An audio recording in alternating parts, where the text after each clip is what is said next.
जागृति बंगले में बाथरूम साफ कर रही थी। बंगले का मुख्य दरवाजा और अन्य दरवाजे बंद थे।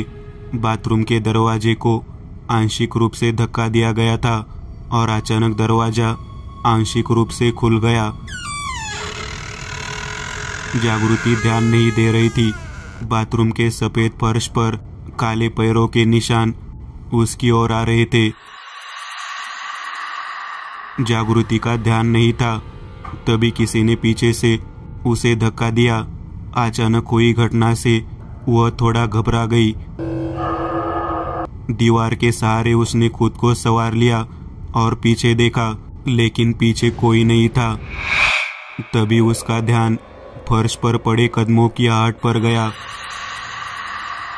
वह और भी डर गई और बाथरूम से रसोई की ओर भागी। रसोई से एक रास्ता मुख्य बैठक कक्ष की ओर जाता था, जबकि दूसरा शयन कक्ष से होते हुए पीछे की दरवाजे की ओर जाता था। वह लिविंग रूम में भाग गई। उसे महसूस हो रहा था कि जो कुछ भी है वह उसके पीछे आ रहा है, इसलिए वह और भी तेजी से मुख्य दरवाजे तक पहुंची। उसने दरवाजा खोला। तभी पीछे से किसी ने फिर से उसे धक्का दिया,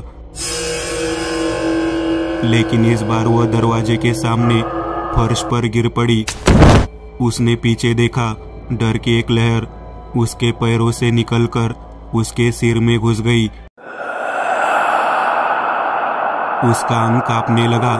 दरवाजे पर सफेद कपड़े पहने एक आदमी खड़ा था। उसके शरीर के चारों ओर एक स्पष्ट घेरा था। उसका चेहरा काला और बदसूरत लग रहा था, लेकिन उसकी एकदम सफेद आंखें गुस्से से जागृति पर टिकी हुई थी। डरी हुई जागृति उठी और बंगले के गेट से बाहर निकलकर बगल वाले अपने घर में चली गई। जागृति मिथुन से शादी को कुछ साल बीत चुके थे। वो कोंकण के एक गांव के आम घर में बहू बनकर आई थी। उसके घर में 3 लोग रहते थे। उसकी सास अनीता और उसका पति मिथुन। उसके ससुर को गए हुए 2 साल हो गए हैं। उनके बगल वाले बंगले को उनके ससुर यानी दत्ताबा ने चलाने के लिए ले लिया था। कोंकण में पर्यटक स्थल होने के कारण वे उस बंगले को पर्यटकों के लिए उपलब्ध कराते थे। उनके जाने के बाद जागृति और मिथुन ने बंगले का कारोबार संभाला। मिथुन एक कंपनी में ड्राइवर की नौकरी करता था, इसलिए बंगले की सारी जिम्मेदारियां जागृति ही संभाल रही थी। जागृति डरी हुई घर आई और एक कोने में बिस्तर पर बैठ गई। मुझे नहीं पता कि कब तक, लेकिन मैं एक अलग ही दुनिया में फंसा हुआ था। अब आखिर उसके साथ क्या हुआ, इसका क्या कारण है, इस बात की जानकारी उसे नहीं थी। वह काफी देर तक अकेली बैठी रही। काफी देर बाद मिथुन घर आया। जब वह घर आया तो उसने जागृति को बिस्तर पर बैठे देखा। उसकी नजरें शून्य पर टिकी थी। मिथुन उसके पास गया और उसे आवाज लगाई, लेकिन उसने ध्यान नहीं दिया।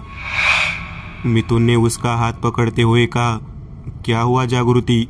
जागृति उसे देखती रह गई। क्या कहे, क्या बताए, उसे समझ नहीं आ रहा था।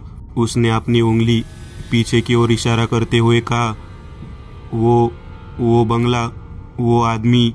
मिथुन ने कहा, कौन आदमी? तुम क्या बात कर रहे हो?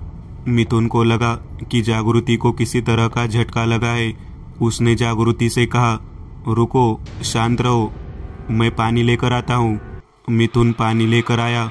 उसने जागृति के हाथ में पानी का गिलास दिया। जागृति ने गिलास हाथ में लिया और उसे गिलास के पानी में वही सफेद कपड़े वाला आदमी दिखाई दिया। उसकी ओर देखकर अजीब तरह से मुस्कुरा रहा था। जागृति डर गई और उसने गिलास फेंक दिया और चिल्लाने लगी, वो उस गिलास में है।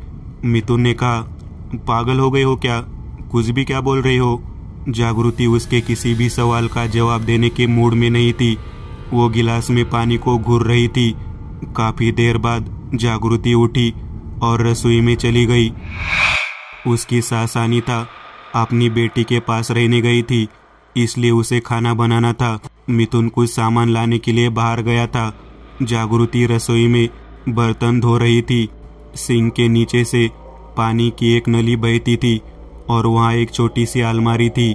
काफी समय लग गया लेकिन पानी सिंक से नीचे नहीं उतर रहा था, जैसे कि कोई चीज पानी को रोक रही हो।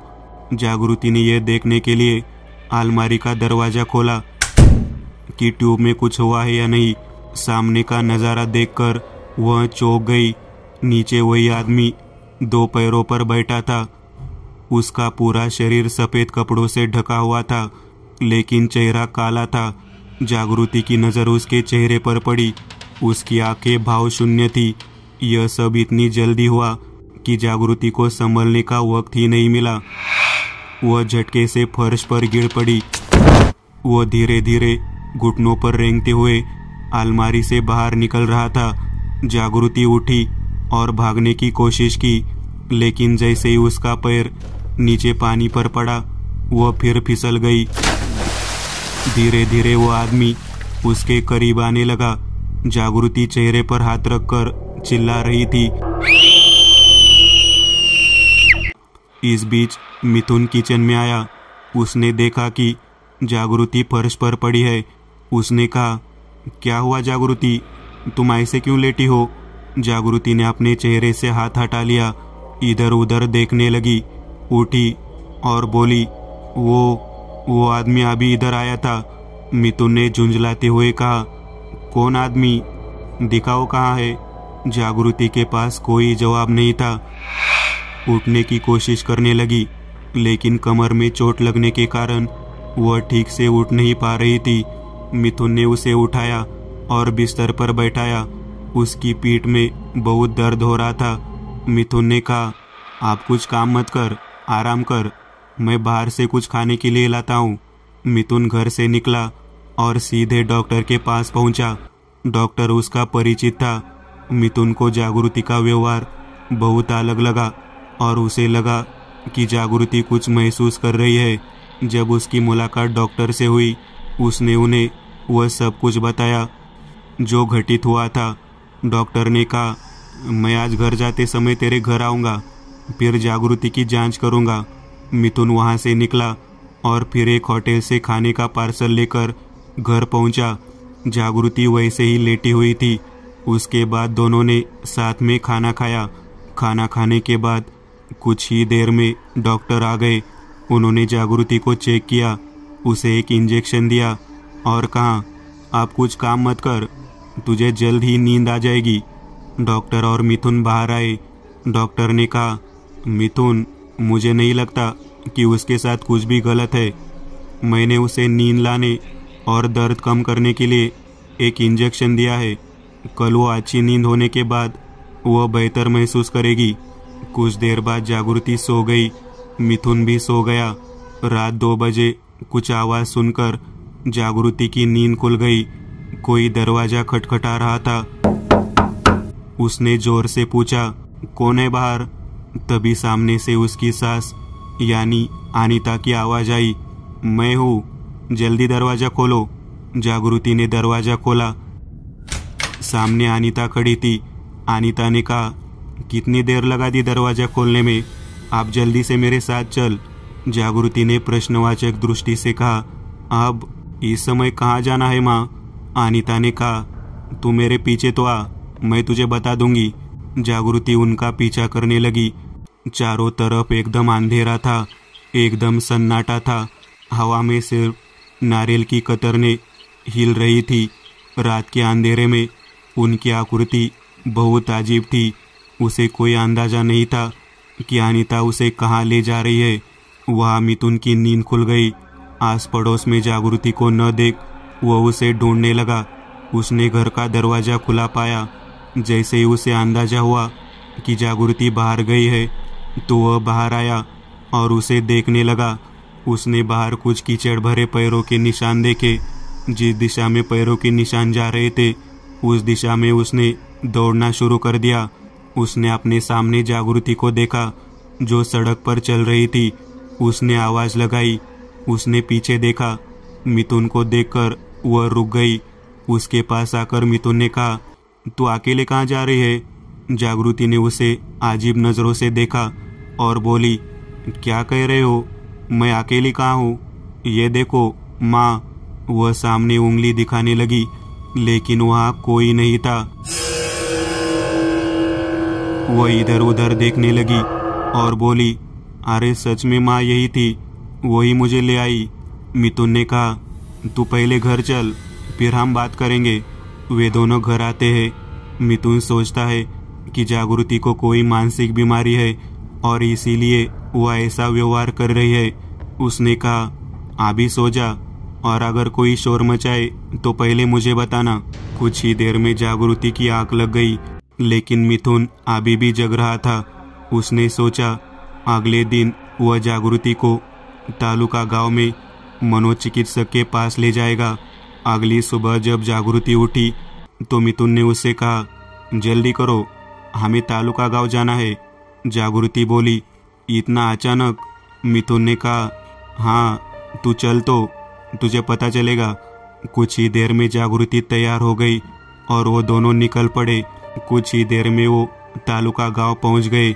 वहां अस्पताल के सामने मिथुन की कार रुकी। वहां लगे बोर्ड को पढ़ते ही जागृति को सब कुछ समझ में आ गया। वह थोड़ा परेशान हो गई और मिथुन से बोली, तुम मुझे पागल के डॉक्टर के पास ले आए हो ना? मिथुन ने कहा, हाँ, मैं ये नहीं कह रहा कि तुम पागल हो, लेकिन तुम उनकी सलाह तो ले सकती हो ना। जागृति ने सिर हिलाया और वे दोनों अस्पताल के लिए रवाना हो गए। कुछ ही देर में उनका नंबर आ गया। वे दोनों अंदर गए। डॉक्टर देशमुख वहां बैठे थे। मिथुन ने उन्हें सब कुछ समझाया, जो कुछ हुआ था। सब कुछ सुनने के बाद डॉक्टर अपनी कुर्सी से उठे और जागृति के सामने आए। उन्होंने जागृति से कहा, हाँ, तो जो आदमी तुम्हें दिखता है, क्या वो अभी भी यहाँ दिख रहा है? जागृति ने इधर उधर देखा और ना में सिर हिलाया। डॉक्टर ने कहा, क्या तुमने उसे गिलास में नहीं देखा? आप गिलास में पानी देखो, क्या तुम उसे देख सकती हो? जागृति ने गिलास में देखा, लेकिन उसे कुछ नहीं दिखा। उसने कहा, नहीं, मुझे वो नहीं दिख रहा है। डॉक्टर ने कहा, मैं तुम्हें यही बताना चाह रहा हूँ, वह आदमी असली नहीं है, वह तुम्हारी कल्पना में है। जागृति को कुछ समझ नहीं आया। वह चुपचाप बैठी थी। डॉक्टर ने कुछ गोलियां लिखी और 1 सप्ताह में फिर बुलाया। मिथुन और जागृति वो गोलियां लेकर घर आ गए। इसके बाद मिथुन काम के सिलसिले में बाहर चले गए। जागृति घर में अकेली थी। पड़ोस में रहने वाली उसकी सहेली स्वाति उसके पास आई। स्वाति ने कहा, क्या हुआ? क्या तुम आज सुबह जल्दी बाहर चले गए थे? जागृति को समझ नहीं आ रहा था कि वह स्वाति को सब कुछ बताए या नहीं, वह उस पर विश्वास करेगी या नहीं। उसने स्वाति से कहा, कुछ नहीं, कुछ सामान लाना था, उसके लिए तालुका गांव गए थे। कुछ देर बातें करने के बाद स्वाति घर चली गई। स्वाति के साथ कुछ समय बिताने के बाद जागृति को बेहतर महसूस हुआ। फिर वो कपड़े धोने चली गई। घर में एक छोटी सी पानी की टंकी थी। वो वहाँ कपड़े धोती थी। पिछला दरवाजा बंद था। वो कपड़े धो रही थी, तभी उसे टंकी से की आवाज सुनाई दी। उसने टंकी की ओर देखा। उसे वहाँ 2 हाथ दिखे। वो डर गई और पीछे हट गई। धीरे धीरे वो आदमी पूरी तरह भीगकर टैंक से बाहर आने लगा। उसके दोनों हाथ जमीन पर थे और पैर अभी भी टैंक में थे। वह जागृति को अजीब तरह से मुस्कुराते हुए देख रहा था। जागृति यह देखकर जोर से चिल्लाई और बेहोश हो गई। लेकिन उसकी आवाज सुनकर स्वाति घर आई तो उसने देखा कि जागृति फर्श पर पड़ी थी और उसके कपड़े गीले थे। स्वाति ने कुछ और महिलाओं को बुलाया। उन्होंने जागृति को उठाया और बिस्तर पर लिटा दिया। उसका शरीर बुखार से तप रहा था। स्वाति ने मिथुन को फोन किया, लेकिन वह दूर है, इसलिए उसे आने में समय लगेगा। इसलिए स्वाति ने फिर अनीता को फोन किया। हालांकि वे दूर थे, लेकिन नाव से उन तक जल्दी पहुंचा जा सकता था, इसलिए स्वाति के फोन करते ही वे तुरंत निकल गए। शाम तक अनीता घर आ गई। तब तक जागृति बेहोश थी। डॉक्टर घर आए। उन्होंने जागृति की दोबारा जांच की। उन्होंने अनुमान लगाया कि वह सदमे के कारण बेहोश हो गई होगी। उन्होंने उसे इंजेक्शन दिया और फिर वे अनीता से बात कर रहे थे। डॉक्टर ने कहा वह जल्दी ही ठीक हो जाएगी, लेकिन कल जब मैं आया था तो तुम यहाँ नहीं थे। अनीता बोली, क्या तुम कल भी आए थे? इस पर डॉक्टर ने अनीता को पूरी घटना के बारे में बताया। जब डॉक्टर ने सफ़ेद कपड़े पहने एक आदमी का जिक्र किया तो अनीता हैरान रह गई। वो अपने ही ख्यालों में खो गई थी। डॉक्टर आगे क्या कह रहे थे इस पर उनका ध्यान ही नहीं जा रहा था। डॉक्टर ने कुछ निर्देश दिए और चले गए। अनीता अंदर आई। वो जागृति के बगल में बिस्तर पर बैठ गई। उनके मन में कई कड़वी यादें तैर रही थी। साल 1970 अनीता और दत्ताबा की शादी 2 साल पहले हुई थी। दत्ताबा ने पड़ोस के गांव में एक बड़ा भूखंड खरीदा और वहां एक घर बनाया। घर 1 साल में बनकर तैयार हो गया। घर में वास्तु शांत किया गया, लेकिन उस रात अनीता और दत्ताबा एक कमरे में सो रहे थे। उनके कुछ रिश्तेदार दूसरे कमरों में सो रहे थे। रात करीब 2 बजे अनीता की नींद खुली। उसने कमरे के एक कोने में सफ़ेद कपड़े पहने एक आकृति देखी। वो उठ गई और उस आकृति के पास चली गई। अचानक उस आकृति ने अपना चेहरा उठाया। वो एक आदमी था। उसकी लंबी दाढ़ी थी, लेकिन उसका चेहरा गहरे काले घावों से ढका हुआ था। वो बेहद गुस्से से अनीता को देख रहा था। अनीता जोर से चिल्लाई। दत्ताबा जाग गए। उन्होंने अनीता से पूछा, क्या हुआ? तुम वहाँ क्या कर रहे हो? अनीता ने सामने की ओर इशारा करते हुए कहा, यहाँ देखो। कुछ न देखकर दत्ताबा ने कहा, वहाँ क्या है? मुझे तो दिखाई नहीं दे रहा। अनीता दत्ताबा के पास आई और उन्हें सारी बात बताई। दत्ताबा को अनीता पर विश्वास था। वो रात ठीक से कट गई। अगले दिन उत्तर पूजा हुई। उस रात भी अनीता को ऐसी ही परेशानी हुई, लेकिन अब दत्ताबा शांत बैठने वाले नहीं थे। अगली सुबह उन्होंने भगत को अपने गांव से बुलाया। दोपहर को भगत आए। घर आते ही उन्होंने हर जगह देखा और पूछा, यह सब कब से हो रहा है? दत्ताबा ने कहा, कल रात से। भगत ने कहा, लेकिन वास्तु शांति से पहले भी तो आप कुछ दिन इस घर में रह रहे थे ना? दत्ताबा ने हाँ में सिर हिलाया। भगत ने कहा, तो तुम्हें यह परेशानी परसों से है? इसका मतलब है कि पूजा में कुछ और हुआ है। दत्ताबा ने कहा, हमें कोई अंदाजा नहीं है, क्योंकि वास्तु शांत वैसे ही की जैसे की जाती है। भगत ने अनीता से कहा, मुझे उस आदमी का ठीक ठाक से विवरण बताओ। अनीता ने उस आदमी का ठोस विवरण दिया। यह सुनकर भगत थोड़ा चिंतित हो गए। उन्होंने सोचा और कहा, क्या घर में गोमूत्र छिड़का गया है? दत्ताबा ने कहा, हाँ, वास्तु शांति के दौरान छिड़का था। भगत ने कहा, तो मेरा अनुमान सच निकला। यह पीर है। पीर और यहाँ? भगत ने कहा, पीर का स्थान उस स्थान पर बनाया जाता था जहाँ किसी मुस्लिम संत को दफनाया जाता था। समय के साथ वहाँ रखे गए पत्थर आदि हटा दिए जाते थे और पूरी कब्र जमीन में धंस जाती थी। यहाँ भी वैसा ही हुआ है। इसी जगह पर स्थित है पीर। और महत्वपूर्ण बात यह है कि गोमूत्र उनके लिए वर्जित है और इस वजह से पीर नाराज हो गए। बाकी समय वे किसी को चोट नहीं पहुंचाते, बल्कि मदद करते हैं। दत्ताबा ने कहा, लेकिन अब उपाय क्या है? हम यह घर नहीं छोड़ सकते, क्योंकि मैंने अपना सारा पैसा इसमें फंसा दिया है। भगत ने कहा, इसका उपाय यह है कि उस पीर से माफ़ी मांग ली जाए और उसे उसका सम्मान दिया जाए और इस घर में दोबारा गोमूत्र न लाया जाए। अनीता और दत्ताबा ने वैसा ही किया। पीरा से माफ़ी मांगी और फिर कभी उन्हें परेशानी नहीं हुई। साल 1999 अनीता की छोटी बेटी सुजाता प्रसव के लिए घर आई थी। उसने एक बेटी को जन्म दिया। वहाँ उस लड़की की बरसी भी हुई। लेकिन जब अनीता ध्यान नहीं दे रही थी तो एक महिला ने घर में गोमूत्र छिड़क दिया। उसी रात सुजाता चिल्लाते हुए उठी। बगल में सो रही अनीता भी जाग गई। बोली, क्या हुआ सुजाता? सुजाता ने सामने की ओर इशारा करते हुए कहा, माँ, वह अलमारी पर देखो। वो आदमी कैसे बैठा है और मुझे गुस्से से देख रहा है। इस समय अनीता को कुछ दिखाई नहीं दिया, लेकिन उसे एहसास हुआ कि क्या हो रहा है और उसने दत्ताबा को जगाया। उन दोनों ने पीरा से माफ़ी मांगी। उसके बाद घर में दोबारा परेशानी नहीं आई। अब अनीता पुरानी यादों से होश में आती है, पीर से माफ़ी मांगती है और उसे अपना सम्मान देती है। उन्होंने सोचा कि जागृति ने अनजाने में गोमूत्र छिड़का दिया होगा और उसी के कारण यह सब हुआ, लेकिन उन्हें उम्मीद थी कि अब सब ठीक हो जाएगा। जल्द ही मिथुन भी घर आ गए। अनीता ने उसे वह सब कुछ बताया जो उसने पहले कभी उसे नहीं बताया था। रात हो चुकी थी। जागृति को धीरे धीरे होश आया। उसने इधर उधर देखा। मिथुन उसके बगल में बैठा था। अनीता उसके पैरों के पास थी। वह जाग गई।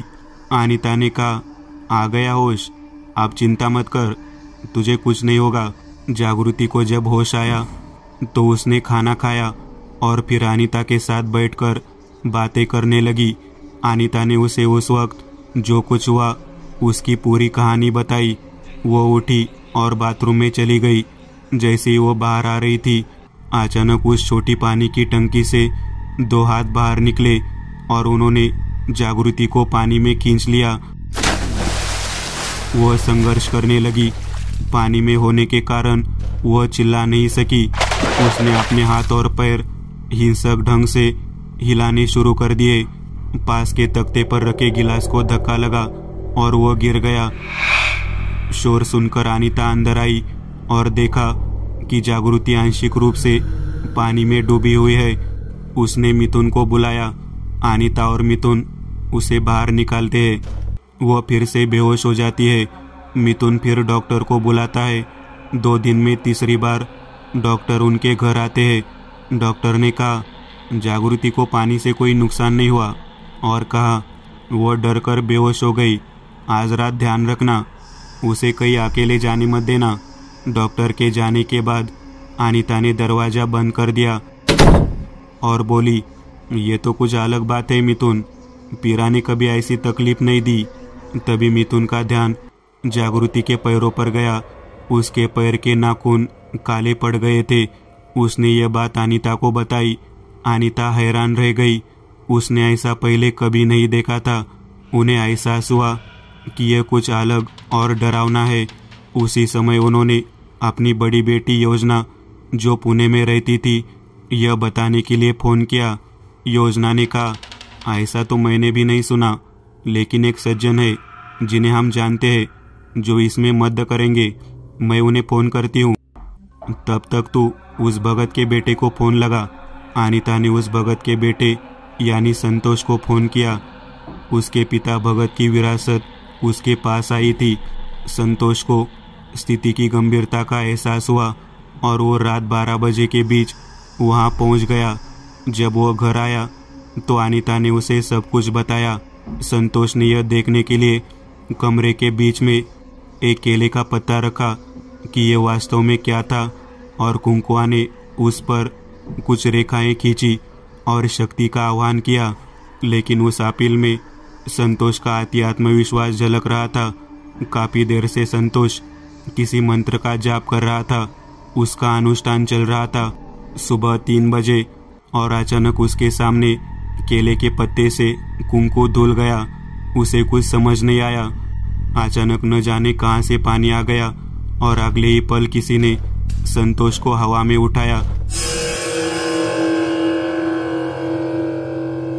संतोष ऐसे हाँफ रहा था मानो उसकी नाक और मुंह में पानी आ रहा हो।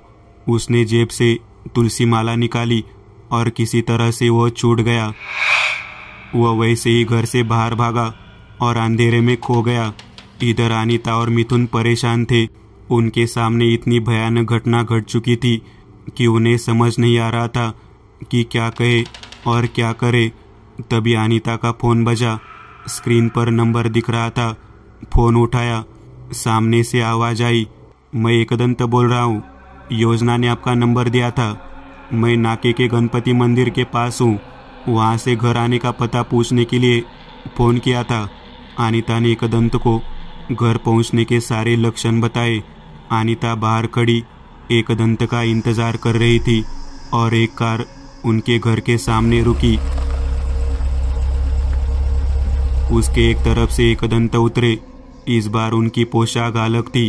पैरों में कोल्हापुरी चप्पल, नीली जीन्स, उस पर पीला कुर्ता, गले में रुद्राक्ष, कानों में भीख बाली और चेहरे पर चमकीली मुस्कान। एकदंत को देखकर अनीता को राहत मिली। उधर से केशव भी उतरा। केशव एकदंत की छाया था। जहाँ एकदंत वहाँ केशव। एकदंत घर में आए। सामने फर्श पर हर जगह पूजा का सामान आस्था व्यस्त पड़ा था। एकदंत ने पूछा, ये सब क्या है? अनीता ने एकदंत को संतोष के साथ हुई सारी बात बता दी। एकदंत ने कहा, अगर मामला इतना सरल होता, मुझे इतनी जल्दी यात्रा करने की कोई आवश्यकता नहीं होती। जब योजना ने मुझे सभी प्रकार और लक्षण बताए तो मुझे एहसास हुआ कि यह प्रकार बहुत डरावना है और समय बहुत कम है, इसलिए मैं तुरंत निकला। एकदंत ने कटोरी में पानी भरने को कहा। इसके बाद उन्होंने अपने थैले से एक मोरपंख निकाला, उस पर काने का पानी छिड़का और मोरपंख को जागृति के सिर से पैर तक घुमाया और फिर उसी मोरपंख को उस कटोरे में डाल दिया। उस कटोरे के पानी में एकदंत को सभी रूप दिखाई दिए। उन्हें पानी में वही आकृति दिखाई दी जो सफेद कपड़े पहने हुई थी। एकदंत ने अंदाजा तो लगा लिया कि यह पीर ही है, लेकिन वो इतना उग्र कैसे हो गया, इसका अंदाजा वह नहीं लगा सके। वह कभी पीर के संपर्क में नहीं आए थे, लेकिन वह जानते थे कि पीर को इत्र से प्रसन्न किया जा सकता है। उन्होंने इत्र की शीशी निकाली और फिर कमरे के बीच में बैठ गया और फिर पीरा से माफी मांगने लगे, लेकिन हुआ इसका उल्टा। एकदंत भी हवा में उड़ गए। उनकी नाक और मुंह में पानी आ गया और वह हाँफने लगे। एकदंत को एहसास हुआ उनका अनुमान गलत था।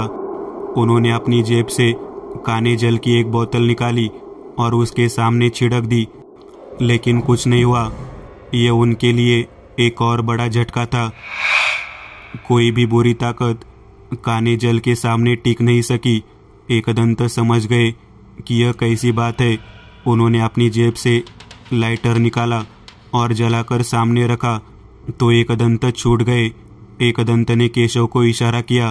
केशव समझ गया। केशव ने यज्ञ कुंड और समिधा को गाड़ी से उतार दिया। एकदंत ने उस कमरे के ठीक बीच में हवन शुरू किया। उस यज्ञ की अग्नि से उन्हें अतिरिक्त समय मिल गया। उन्होंने जागृति का एक बाल लिया और पिशाच वेद को अपने सामने रखकर आतित को देखने की कोशिश की। तब उन्हें सब कुछ अच्छी तरह से समझ में आ गया। उन्होंने यज्ञ के अंगारों से जागृति के बिस्तर के चारों ओर एक घेरा बनाया और फिर पीतल के ढक्कन वाला कमंडलो लिया। इसमें उन्होंने जागृति के कुछ बाल डाले। उन्होंने उसकी उंगली काट दी और उसमें से उसका खून निकाला और उसे भी उस कमंडलों में डाल दिया। उसकी साड़ी का एक टुकड़ा लिया और उसे भी उसमें डाल दिया और पिशाच वेद खोला। पिशाच वेद का 14वां अध्याय, जल पिशाच। एकदंत उसके मंत्र का जाप करने लगे। अचानक वही सफेद कपड़े वाला आदमी सबके सामने आ गया। वह कांप रहा था। अनीता ने कहा, यह पीर है। एकदंत ने कहा, यही तो मैं भी फंस गया। अनीता, आप देखो क्या होता है। एकदंत ने होम से कुछ जलते हुए कोयले सफेद आकृति पर फेंके। गर्जना की आवाज हुई और सफेद मूर्ति काले सड़ते मांस में बदल गई। हर तरफ दुर्गंध फैल गई। उस कमरे की हवा भारी थी। जैसे ही एकदंत ने अगला मंत्र शुरू किया, आकृति कमंडलों में चली गई। एकदंत ने कमंडलों को ढक दिया और लाल कपड़े से लपेटकर एक तरफ रख दिया। अचानक सारा बोझिल वातावरण मुक्त हो गया। आप कोई खतरा नहीं है। एकदंत ने कहा, आप कोई खतरा नहीं है। थोड़ी देर आराम कर लेते हैं, फिर कल सुबह बात करेंगे। सारी रात यात्रा करने के बाद अब नींद आ रही है। क्या मुझे सोने के लिए कमरा मिल सकता है? मिथुन उन्हें बगल के कमरे में ले गया, जहाँ एकदंत और केशव ने सुबह तक आराम किया। सुबह 9 बजे एकदंत तैयार होकर बाहर आए। कुछ देर बाद केशव भी आ गया। जागृति जाग गई, लेकिन उसे कुछ पता नहीं था।